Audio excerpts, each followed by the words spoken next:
ደውል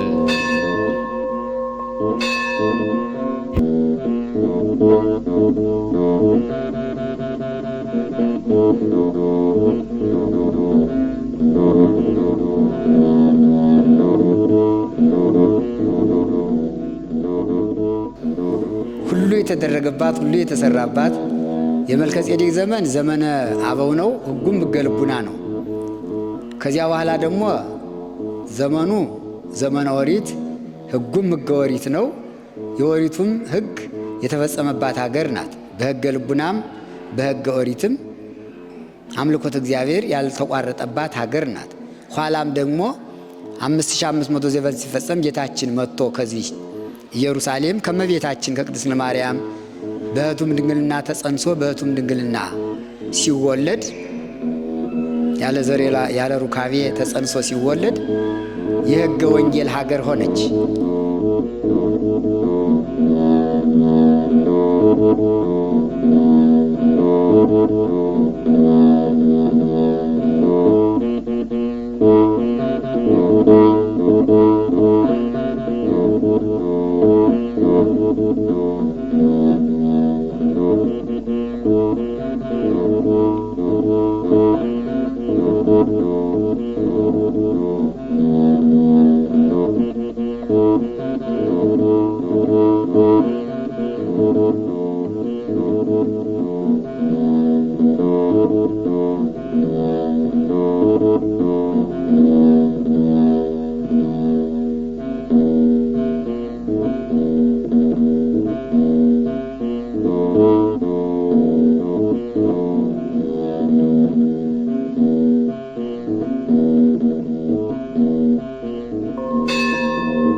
በስመ አብ ወወልድ ወመንፈስ ቅዱስ አሐዱ አምላክ። በስመ አብ ወወልድ ወመንፈስ ቅዱስ አሐዱ አምላክ። በስመ አብ ወወልድ ወመንፈስ ቅዱስ አሐዱ አምላክ አሜን። ቸርነት የባሕርይ ገንዘቡ የሆነ ቸሩ አምላካችን ልዑል እግዚአብሔር በአንድነቱ ምንታዌ በሦስትነቱ ርባዬ የሌለበት በአንድነትና በሦስትነት ሲሰለስ ሲቀደስ የሚኖር ምልአቱ ስፋቱ ርቀቱ በሰማይም በምድርም የመላ ስልጣንና መንግስት የባሕርይ ገንዘቡ የሆነ የፈጠረውን ፍጥረት በየሰዓቱ በየዕለቱ በየዓመቱ መዓልቱና ሌሊቱን በጋውንና ክረምቱን እያፈራረቀ የሚመግብ ዝናምን ለማብቀል ፀሐይን ለማብሰል ፈጥሮ በዝናም እያበቀለ በፀሐይ እያበሰለ ፍጥረቱን ሁሉ የሚመግብ የፍጥረታት ሁሉ ባለቤት እግዚአብሔር በአፈ መላእክት በደቂቀ አዳም ስሙ ለዘላለም የተመሰገነ ነውና አሁንም ለሱ ምስጋና ይድረሰው እያልኩኝ ብፁዕ አባታችን አቡነ ናትናኤል በቅድስት ሀገር ኢየሩሳሌም የኢትዮጵያ ገዳማት ሊቀ ጳጳስ የገዳሙ መጋቢ እንዲሁም በገዳሙ የምትኖሩ አበው መነኮሳት መነኮሳያት በዚች ሀገር እግዚአብሔር ፈቅዶ ወዶ እንድትኖሩ መኖሩን የሰጣችሁ ምእመናን አባቶችና እናቶች፣ ወንድሞችና እህቶች እንዲሁም ሕፃናት ቅዱስ ሥጋውን ክቡር ደሙን ለመቀበል ተዘጋጅታችሁ ለብዙ ሰዓት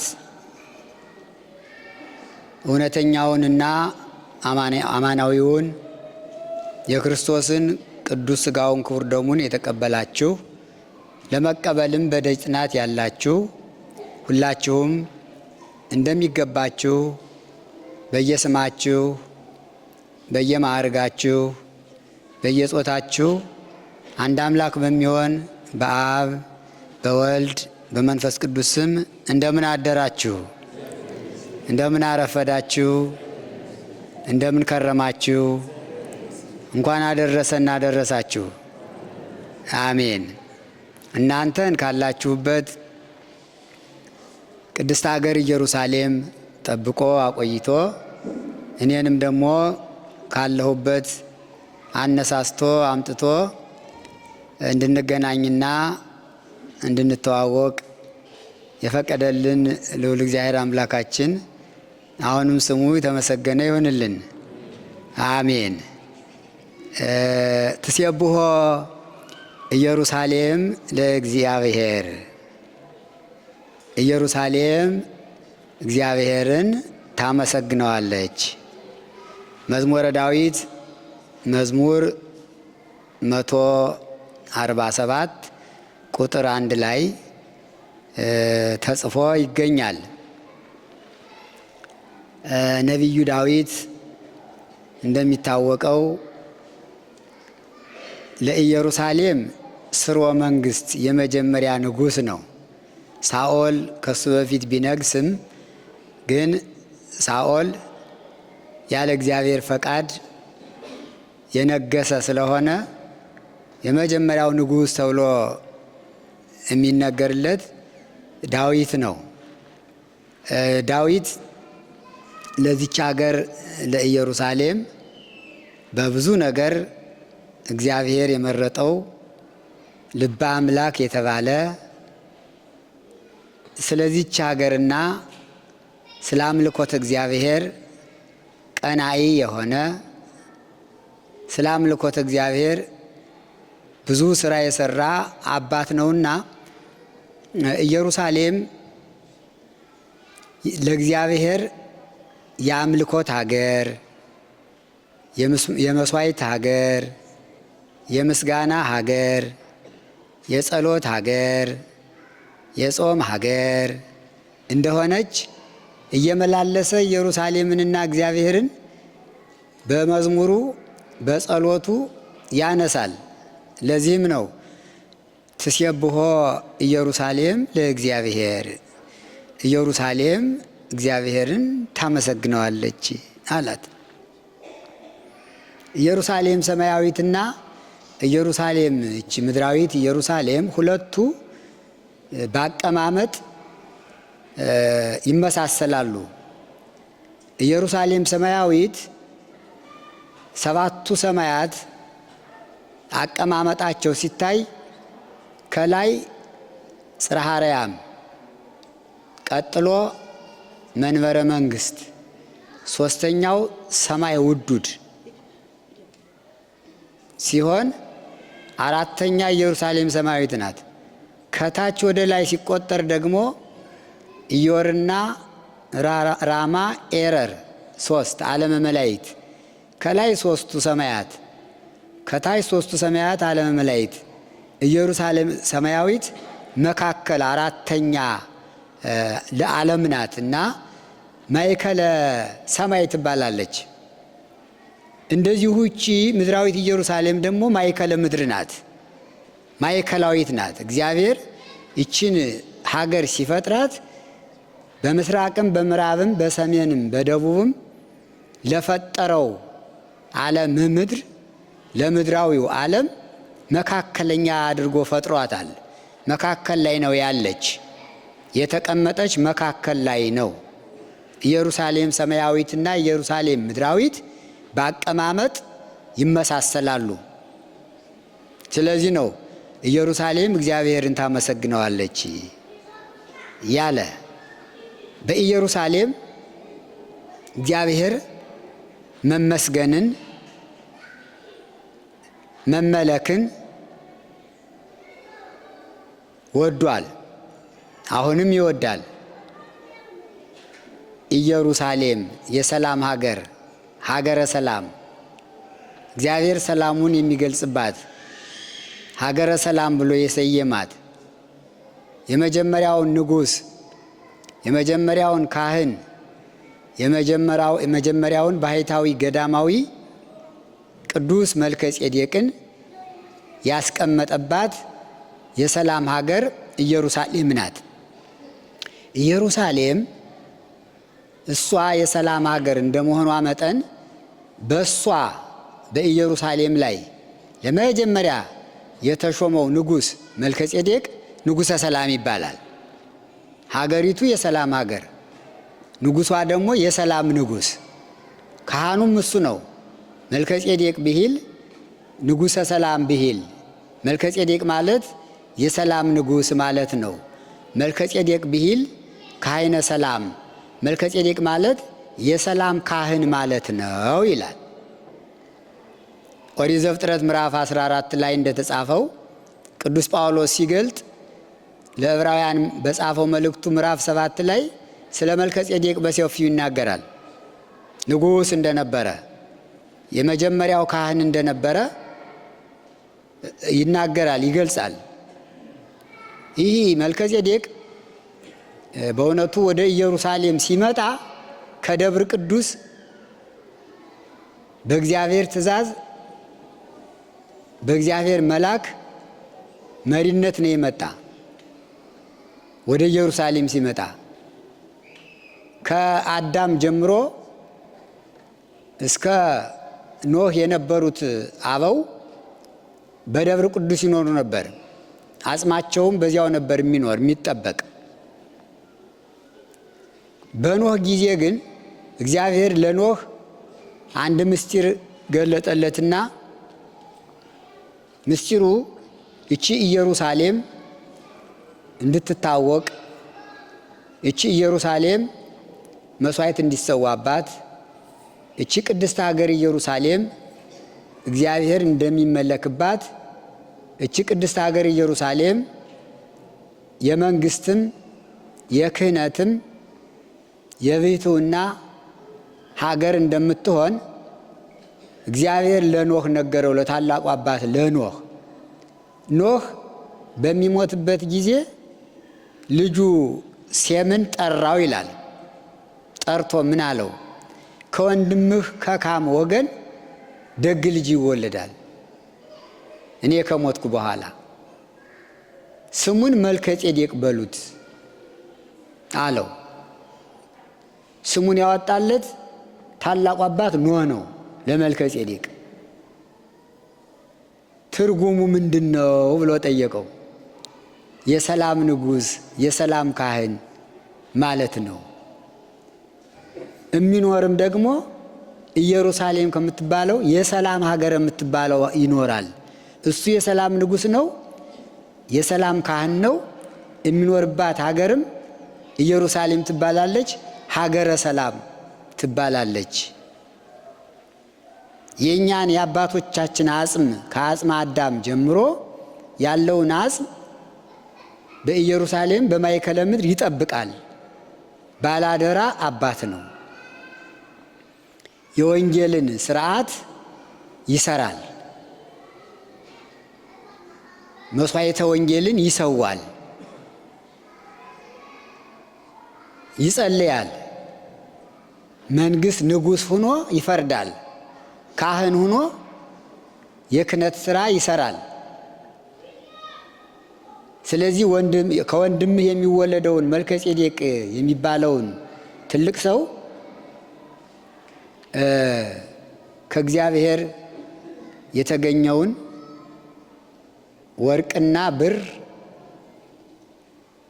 ዕጣን፣ ወርቅ፣ ዕጣን፣ ከርቤ በቤተ መዛግብት በደብረ ቅዱስ የነበረውን አሸክመህ አጽመ አበውን ይዘህ ወደ ኢየሩሳሌም ገስግስ አለው። እሺ አለ። ኖህ አረፈ። መልከጼዴቅ ተወለደ። ስሙን መልከጼዴቅ አለው። የእግዚአብሔር መልአክ መጣ። መልአከ ገጽ ይለዋል። በፊት በፊት የሚሄድ ማለት ነው። መጥቶ ከፊታቸው ቆመ።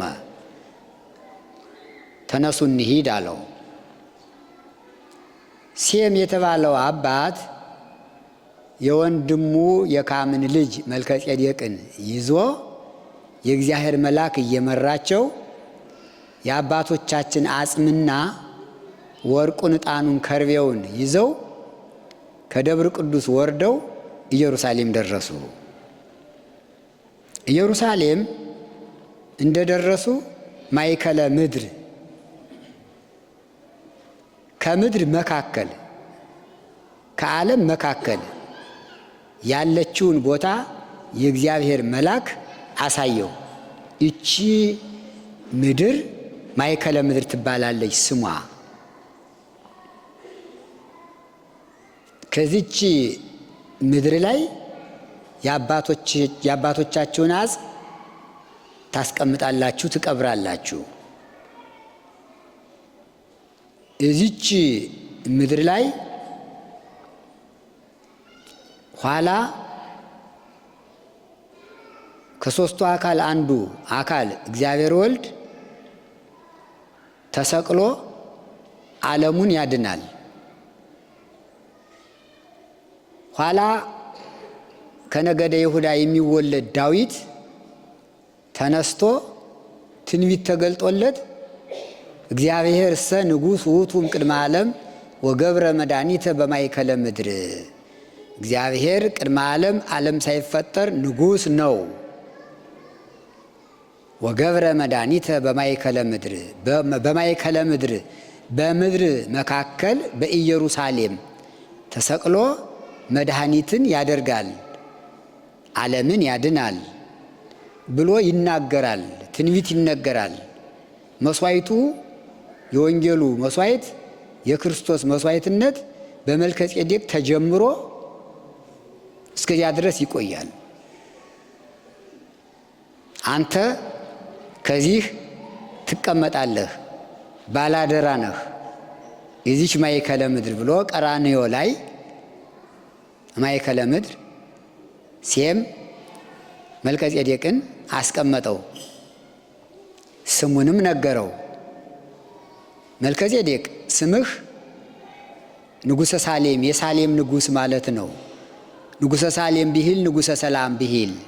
ቅዱስ ጳውሎስ ለዚህ ነው ከዚሁ ተወልዶ ከዚሁ አድጎ ታሪኩን ስለሚያውቅ ስለ መልከ ጼዴቅ ሲጽፍ መልከ ጼዴቅ ማለት የሳሌም የኢየሩሳሌም ንጉሥ ማለት ነው። ንጉሠ ሳሌም ማለትም ንጉሠ ሰላም የሰላም ንጉሥ ማለት ነው ብሎ ነገረው። የሰጠው አደራ ብዙ ነው። አጽመ አበውን ተቀብሏል። አጽመ አበውን እንደተቀበለ ከዚያው ላይ አስቀመጠው፣ ቀበረው ቀራንዮ ላይ። አጽመ አዳም እዚያ ላይ በስዕል የምናየው ከስዕለ ስቅለቱ ግርጌ አጽመ አዳምን እናየዋለን። መድኃኔ ዓለም ክርስቶስ ከአጽመ አዳም ላይ ተሰቅሎ በደሙ ጠብታ በወሂዘ ደሙ ቅዱስ አንጽሖሙ ለመሃይምናን ወለሕዝብ ንጹሐን ይላል ሊቁ። ንጹሕ በሆነው በከበረ ደሙ ፈሳሽነት ምእመናንን ሁሉ አነጻቸው፣ ቀደሳቸው። አጽመ አበውን እዚያ የተቀበረውን የአባቶችን አጽም ሁሉ ቀደሰው። ጸበለስን በልተው የመጣባቸውን ኃጢአት ሁሉ ደመሰሰላቸው። በወሂዘ ደሙ ቅዱስ አንጽሖሙ ለመሃይምናን መሃይምናንን ሁሉ በከበረ ደሙ ፈሳሽነት ንጹሕ አደረጋቸው እንደሚለው ሁሉ አጽመ አበው ከዚያ ተቀበረ። ወርቁ፣ ዕጣኑ፣ ከርቤው ለመልከ ጼዴቅ ባደራነት ተሰጠ። ከዚያ አያይዞ የመንግስትና የክህነት ስራ እንደሚሰራ ነገረው። ሴም ካህን ነህ፣ የሾመህ እግዚአብሔር ነው። መልከ ጼዴቅ ካህኑ ለእግዚአብሔር ነው የሚለው መጽሐፉ። መልከ ጼዴቅ የእግዚአብሔር ካህን ነው ይለዋል። ሹመቱን የሰጠው እግዚአብሔር ነው። ትሴብሖ ኢየሩሳሌም፣ ኢየሩሳሌም እግዚአብሔርን ታመሰግነዋለች ሲል ነቢዩ ዳዊት የነ መልከ ጼዴቅን ምስጋና ሁሉ አብሮ በመግለጽ ነው። የእግዚአብሔር ካህን ነህ፣ ክህነት አለህ፣ ክህነትህ የእግዚአብሔር ምሳሌ ነው ይላል። ክህነቱ ለመልከ ጼዴቅ በአምሳሊሁ ለወልደ እግዚአብሔር ይነብር፣ የመልከጼዴቅ ክህነቱ በእግዚአብሔር ልጅ አምሳል ነው።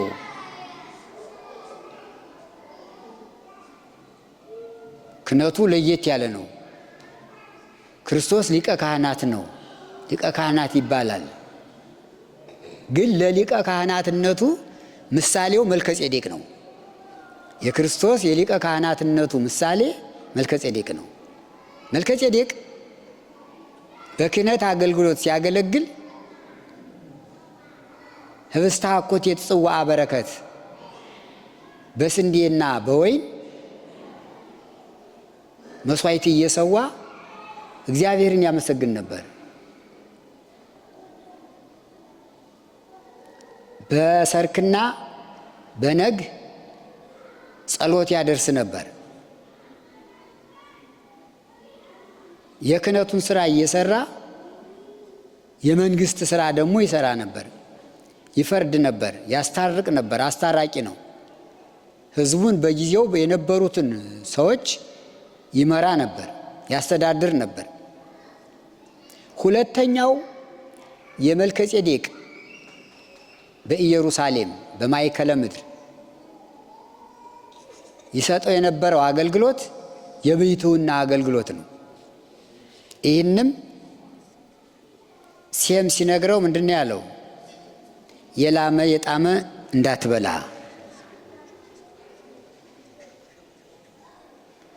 ጸጉርህን እንዳትላጭ፣ ጥፍርህን እንዳትቆርጥ፣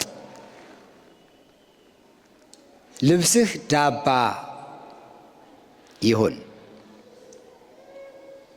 ከሴት አትድረስ፣ ከሴት ርቀህ ንጽ ጠብቀህ ኑር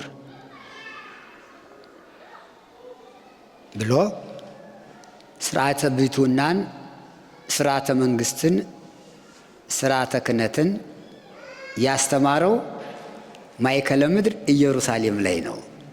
ኢየሩሳሌም የሁሉ የክህነት፣ የመንግስት፣ የብሕትውና፣ የቅድስና ሀገር ናት። የተሰጠውን አደራ ጠብቆ መልከጼዴቅ ኖረ። የወንጌልን ስርዓት እየሰራ ማለት ነው። የወንጌልን ስርዓት ዛሬ እኛ የምናገለግለውን የክህነት አገልግሎት፣ ዛሬ እኛ የምናቀርበውን መስዋዕት፣ ዛሬ እኛ የምንጸልየውን ጸሎት እያቀረበ ኖረ። ኢየሩሳሌም ገና አብርሃም ወደዚች ሀገር ሳይመጣ ይስሐቅ ያዕቆብ ሳይወለዱ ይስሐቅ 12ቱን ነገደ እስራኤል ወልዶ 12ቱ ነገደ እስራኤል ወደ ግብፅ ወርደው ሙሴ በዚያ ተወልዶ ሕገ ኦሪትን አምጥቶ መስዋዕተ ኦሪትን እስኪሰዋ ሙሴ በደብረ ናባው ሲቀር ኢያሱ መስፍነ እስራኤል ኢያሱ እስራኤልን ወደ ኢየሩሳሌም አምጥቶ መስዋዕተ ኦሪት እስከሚጀመር ድረስ የነበረው መስዋዕት በመልከጼዴቅ የተጀመረው ህብስተ አኮቴት ጽዋዐ በረከት ነው። ኋላ ግን በሙሴ ጊዜ ሕገ ኦሪት ተሰራች። በሕገ ኦሪቱ የላም የበግ መስዋዕት እንዲሰዋ እግዚአብሔር አዘዘው። ሙሴን አዘዘው። ኢያሱ ከሙሴ ተቀብሎ መስዋዕተ ኦሪቱ ሲሰዋ ኖረ። እስከ ምሴተ ሐሙስ፣ እስከ ጸሎተ ሐሙስ፣ እስከ ዕለተ ዓርብ መድኃኔ ዓለም ክርስቶስ መልከጼዴቅ ምሳሌው የሆነለት አማናዊው ሊቀ ካህናት፣ አማናዊ ንጉሠ ነገሥት መድኃኔ ዓለም ከሰማያ ሰማያት ወርዶ ከቅድስት ማርያም ሲወለድ ይቺ ሀገር ኢየሩሳሌም ቅድስት ሀገር ስትጠብቀው ኖረች። ቀድሞ በረድኤት ሲረዳት አምልኮቱ ሲመለክበት ኖረች፣ መለክባት ኖረች።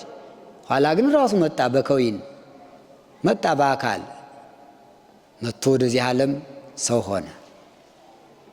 ሲቦህ ኢየሩሳሌም ለእግዚአብሔር። ያን ጊዜ ነው እንግዲህ ኢየሩሳሌም እግዚአብሔርን ታመሰግነዋለች።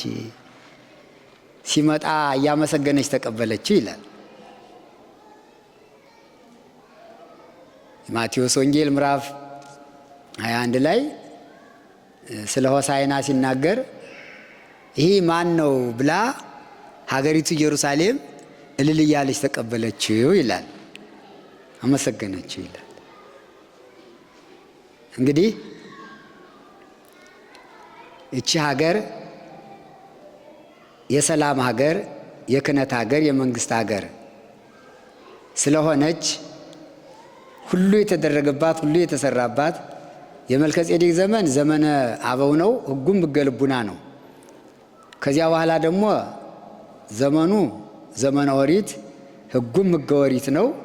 የኦሪቱም ሕግ የተፈጸመባት ሀገር ናት። በሕገ ልቡናም በሕገ ኦሪትም አምልኮት እግዚአብሔር ያልተቋረጠባት ሀገር ናት። ኋላም ደግሞ 5500 ዘመን ሲፈጸም ጌታችን መጥቶ ከዚህ ኢየሩሳሌም ከመቤታችን ከቅድስት ማርያም በሕቱም ድንግልና ተጸንሶ በሕቱም ድንግልና ሲወለድ ያለ ዘር ያለ ሩካቤ ተጸንሶ ሲወለድ የሕገ ወንጌል ሀገር ሆነች። የሕገ ወንጌል ሀገር ሆነች። አስራት በኩራቱን መልከጼዴቅ የተቀበለባት ሀገር ይች ሀገር ናት። ታላቁ አባት አብርሃም ከከላውዲዮን ወደ ካራን፣ ከካራን ወደ ከነአን እግዚአብሔር ሂድ ብሎ እኔ ወደማሳየ ሀገር ሂድና ተከተል፣ ማርና ወተት የምታፈስ ሀገር አለች ብሎ እዞት መጣ። ደረሰ።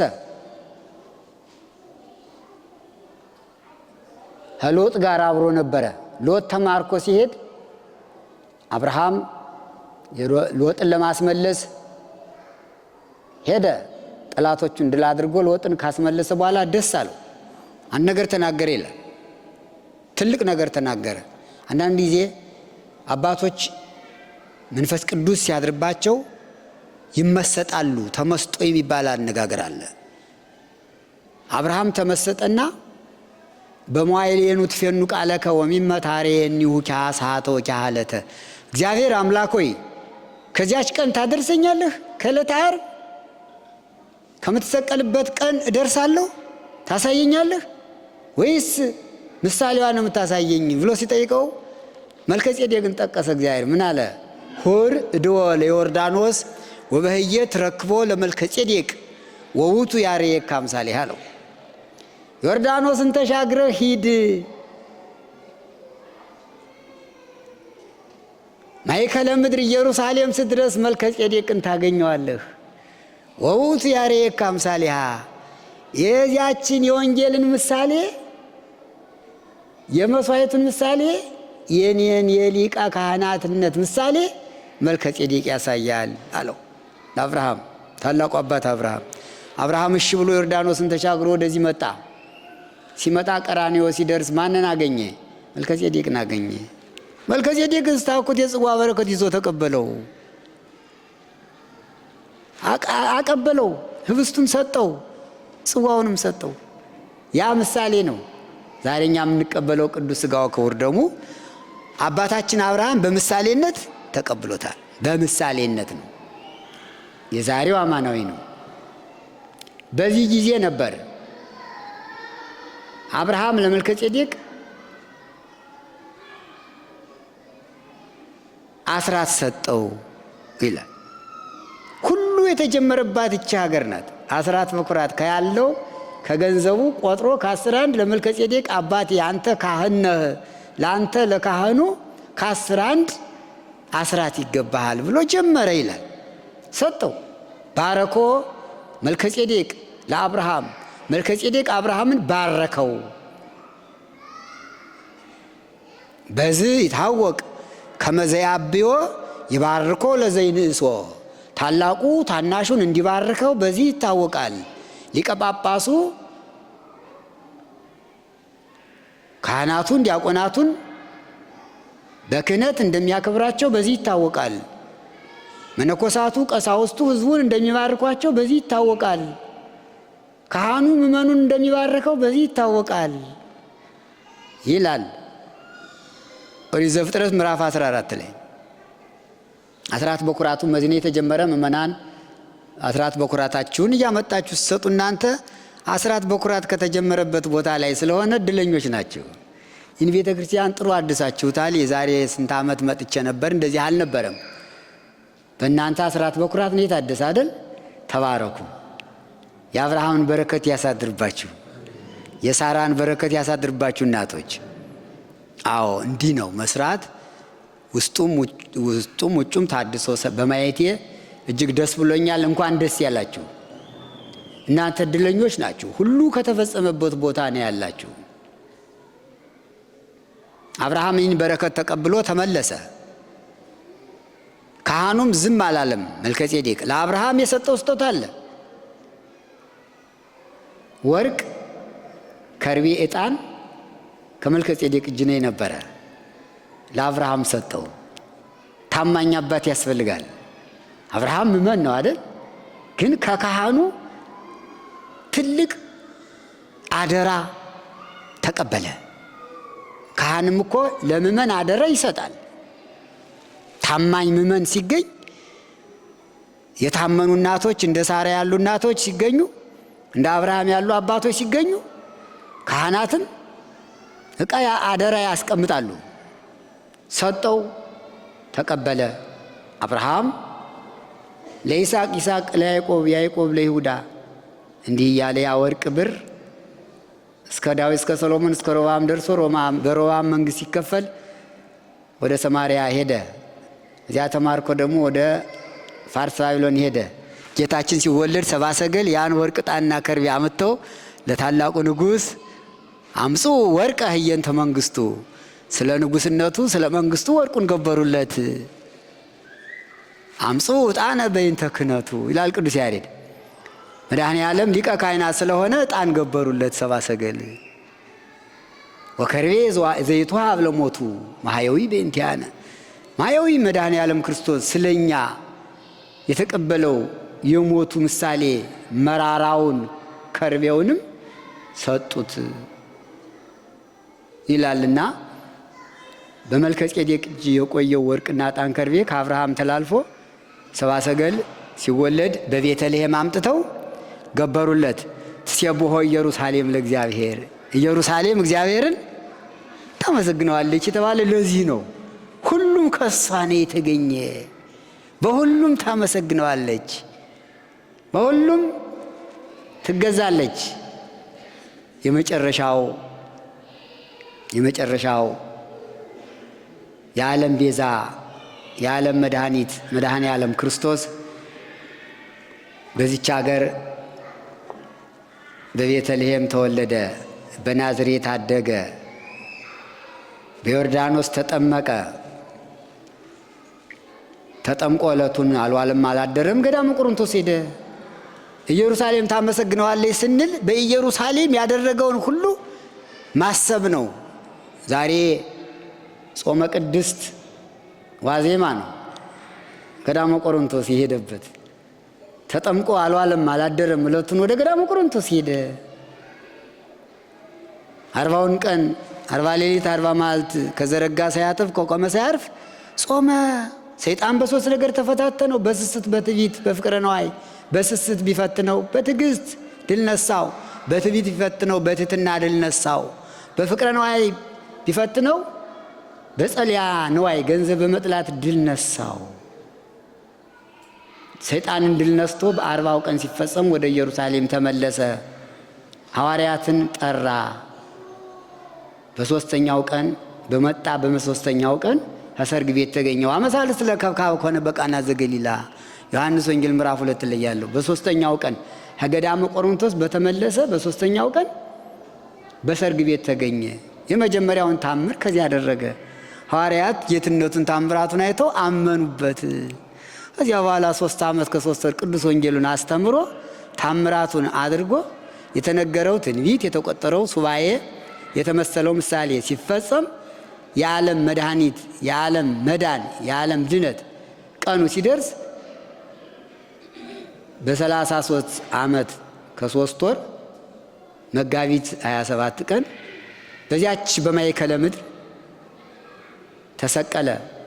ነቢዩ ዳዊት እግዚአብሔር እስተ ንጉሡ ቅድመ ዓለም ወገብረ መድኃኒተ በማእከለ ምድር፣ እግዚአብሔር ንጉሥ ነው በምድር መካከል በኢየሩሳሌም ድህነትን አደረገ ብሎ እንደተናገረው እዚያ ላይ ተሰቀለ፣ መከራውን አሳለፈ፣ 13ቱን ሕማማተ መስቀል ታገሰ፣ ለእኛ ሲል ተገረፈ፣ ተሰቀለ፣ ተቸነከረ፣ መከራውን ተቀብሎ ዓለምን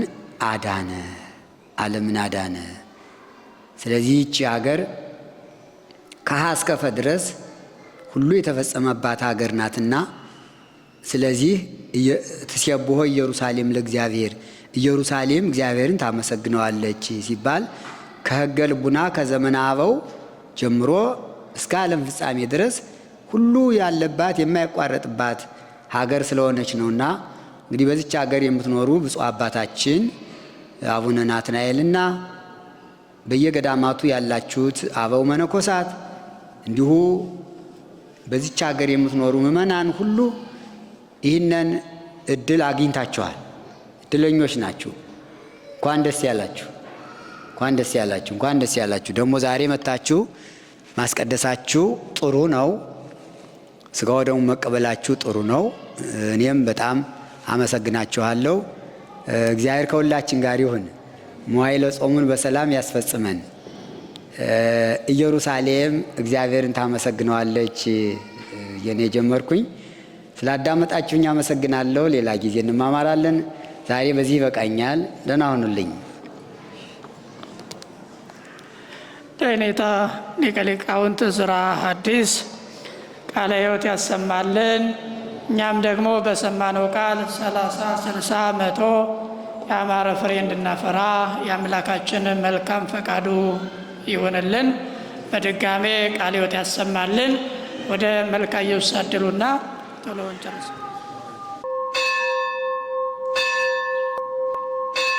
ደውል